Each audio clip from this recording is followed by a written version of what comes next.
I turn on the TV. Why? Because I'm tired and I tell myself just one episode, but the next thing I know, I'm watching two, maybe three. Welcome back to another episode of the Grace and Mercy Chronicles. I'm your host, Dave McKenzie, and today we're going to dive in something a lot of us wrestle with, not because it's clearly written in black and white in scriptures, but because it sits in that gray area. The question is watching movies a sin? Or we just being legalistic when we call it that? No, this can be very controversial. Some people say avoid all media and entertainment. Others say it's fine as long as it doesn't lead you into sin. So today, let's unpack this biblically, personally, and honestly. First off, let's be clear. The Bible doesn't explicitly say thou shalt not watch movies. Movies didn't exist back then, right? But it doesn't mean the Bible is silent on what we entertain ourselves with and how that affects our walk with God. Philippians 4:8 gives a clear filter. Whatever is true, whatever is noble, whatever is right, whatever is pure, think on these things. So while the Bible doesn't ban movies outright, it calls us to a higher standard of discernment. Let's be fair. God created us to enjoy life. He gave us creativity, joy, imagination, and rest. Entertainment isn't inherently evil. In fact, some believe it's a gift, a way to relax, laugh, cry, reflect, and even learn. And there's truth to that. The problem isn't movies themselves, it's what they contain and how they influence our minds and hearts. Here's some good points to consider. There's no verse that says watching movies is a sin. Balance and moderation are key. Not everything is beneficial, even if it's permissible. First Corinthians 10:23 says we are called to be responsible to what we consume. It becomes a problem when it distracts us from God or leads us into temptation. Legalism, on the other hand, says you must avoid it all, creating rules that God never gave.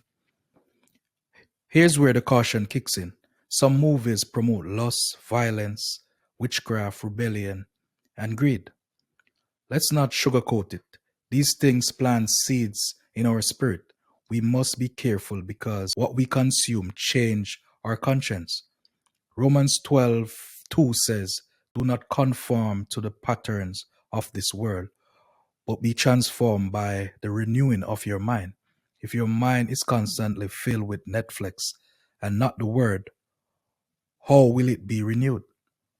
Entertainment can be a tool the enemy uses to dull our sensitivity to sin and slowly pull us away from the voice of God. Let me be transparent with you. There are nights I come home from work completely drained, and I know I should be reading my Bible, spending time with God, preparing for things He's called me to do. But instead, I turn on the TV. Why? Because I'm tired and I tell myself just one episode, but the next thing I know, I'm watching two, maybe three, and then I fall asleep. And in the morning, I rush a prayer just to feel better, not because I truly wanted intimacy with God, but to cover my tracks. That's religion. That's not a relationship. Think about this. If I were dating a woman and I ignore her all evening and then I shot her a text before I knock out, she wouldn't accept that. She would say, nah, you have been distant.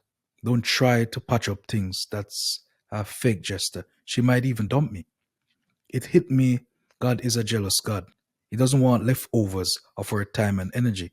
He wants our first fruits. He wants our undivided attention.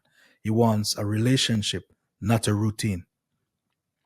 Now, on the flip side, let me be clear.